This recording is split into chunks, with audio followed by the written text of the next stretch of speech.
Petrus 3 ayat 15. Sebagai pengikut Yesus, kita dipanggil untuk siap sedia dalam segala waktu untuk memberikan pertanggungjawaban kepada tiap-tiap orang yang meminta pertanggungjawaban dari kita tentang pengharapan yang ada pada kita.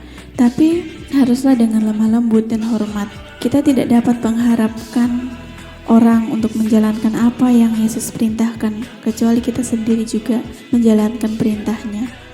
Apakah kita ingin orang belajar tentang kasih Tuhan? Maka kita perlu menunjukkan kasih Tuhan kepada orang lain. Apakah kita ingin orang-orang belajar tentang belas kasihan Yesus? Maka kita perlu berbelas kasihan. Apakah kita ingin orang lain memberi dengan murah hati? Maka kita perlu mengelola uang kita dengan baik. Apakah kita ingin orang mempelajari firman Tuhan? Maka kita perlu mempelajarinya sendiri.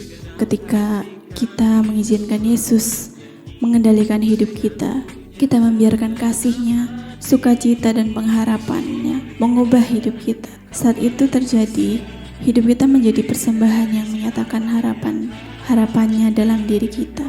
Ketika hidup seperti Kristus, orang-orang mendekat kepada Yesus yang ada di dalam diri kita. Saat kita menyembah Yesus dengan hidup kita, kita akan mampu mengatakan dengan jujur bahwa Kristus yang ada di dalam kita adalah harapan dan kemuliaan kita. Dan orang-orang yang akan mempercayainya karena mereka melihat buktinya di dalam hidup kita. Mereka mungkin tidak menyukai kita atau tidak setuju dengan apa yang kita yakini, tetapi mereka tidak akan dapat menemukan alasan logis untuk membenci kita ketika hidup kita berpusat pada mengasihi orang lain seperti Yesus mengasihi kita. Jadi setiap hari mari kita memiliki tujuan untuk hidup dengan lemah lembut dan rasa hormat terhadap semua orang, membiarkan sukacita kasih dan harapan Yesus memenuhi hati kita, pikiran, dan hubungan kita.